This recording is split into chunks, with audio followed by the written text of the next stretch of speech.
दोस्तों, आज मैं आपको रवि तेजा सर की हाल ही में रिलीज हुई movie Ramarao on duty movie का एक्सप्रेशन करने वाला हूं, तो बने रहे वीडियो के अंत तक। दोस्तों, आपसे मेरी यही गुजारिश है कि अगर आप हमारे चैनल पर पहली बार आए हैं तो चैनल को सब्सक्राइब करके वीडियो को लाइक जरूर करें।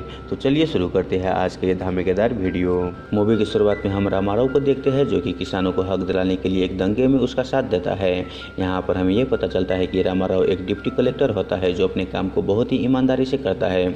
उस दंगे में किसान को साथ देने के कारण राजनेता लोग उन पर केस दर्ज करवा देता है, लेकिन जज उसको निर्दोष साबित कर देता है। अब यहाँ पर रामाराव केस तो जीत लेता है, लेकिन उसका ट्रांसफर उसी के गांव में हो जाता है। अब रामाराव अपने घर आता है। वहाँ पर उसके पेरेंट्स रामाराव के आने की खुशी में वहाँ पर बकरा काट कर सबको दावत देता है। वहीं उसके घर में रामाराव के छोटे भाई आनंद भी होता है, जो कि घर के कामों में हाथ बटा रहा होता है। अब रामाराव अपने गाँव में डिप्टी कलेक्टर के तौर पर काम करने लगता है। एक दिन मालिनी नाम की लेडी अपने हस्बैंड के मिसिंग होने का केस दर्ज करवाती है। जब ये बात रामाराव को पता चलता है कि सीआई उसके केस को अनदेखा कर रहा है, तब वो मालिनी से मिलता है, जो कि उसका एक्स होती है। वो उसके साथ उस सीआई से मिलता है, लेकिन वो सीआई मालिनी के हस्बैंड एक चोर है। वो लोगों को सामान चोरी करके भागा हुआ है, ये बोलकर उनसे रूडली बिहेव करता है। ये सुनकर रामाराव खुद ही वो केस इन्वेस्टिगेट करने का सोचता है।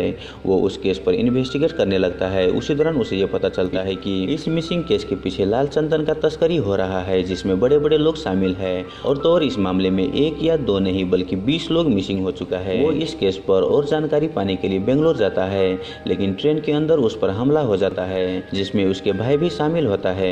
रामाराव उसे पहचान लेता है, लेकिन उसे कुछ पूछने से पहले ही ट्रेन से वो नीचे गिर जाता है और उसका मौत वहीं पर हो जाता है। अब रामाराव के भाई के मरने से उसके पेरेंट्स रामाराव पर बहुत ही गुस्सा होता है। वहीं वहाँ पर वो सीआई आकर रामाराव को अरेस्ट करने का धमकी देता है, लेकिन रामाराव बोलता है कि अगर तुम मुझे फंसाने की कोशिश करोगे तो मैं तुम्हारा काला धन के बारे में कलेक्टर को बोल दूंगा, और तो और किस तरह से तुम्हें जाली सर्टिफिकेट पेश करके ये पुलिस का नौकरी लिए हो, ये भी सब कुछ बता दूंगा। ये सुनकर वो सीआई वहाँ से चले जाता है और रामाराव को सपोर्ट करने लगता है। यहाँ पर रामाराव को मालूम चल जाता है कि इस लाल चंदन की तस्करी के पीछे एसपी देवानंद का हाथ है। वो उनसे मिलने के लिए जाता है, लेकिन वो एसपी उन पर ही हमला करने की कोशिश करता है। वहीं उसके गन लेकर रामाराव बोलता है कि मुझे तेरे खिलाफ सिर्फ एक साबुत हाथ लग जाए, मैं तुम्हें जेल के अंदर डाल दूंगा।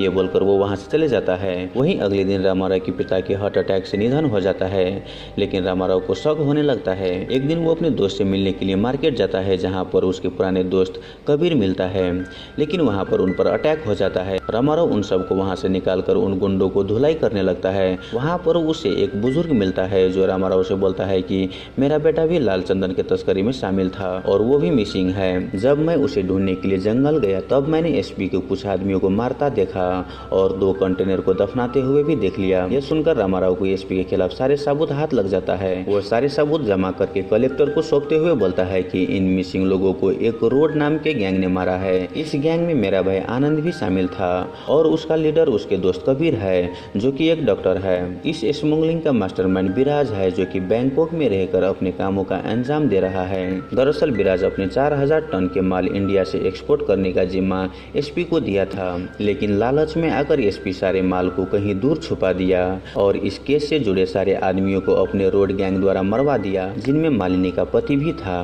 बाद में एसपी अपने गैंग के आदमियों को भी मरवाना चाहा। उस दिन मार्केट में अटैक कबीर के लिए था, लेकिन बीच में मैं आ गया।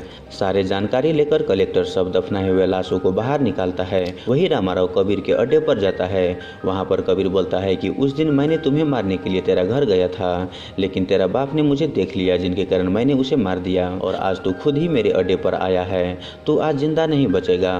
लेकिन रामाराव कबीर के साथ उनके सारे आदमियों को मारकर बेहोश कर देता है और वैन में लोड करके उस बूढ़े आदमी के पास लाता है, और वो बुजुर्ग भी उन सब पर पेट्रोल छिड़कर उन सबको जिंदा आग लगा देता है, और वो इसी तरह से अपने बेटे के कातिल का बदला ले लेता है। अब यहाँ पर लाशों को निकालकर उनके सारे रिश्तेदारों को सौंप देता है। वहीं एसपी को विराज ने पकड़ लिया होता है, क्योंकि वो शहर छोड़ रहा था।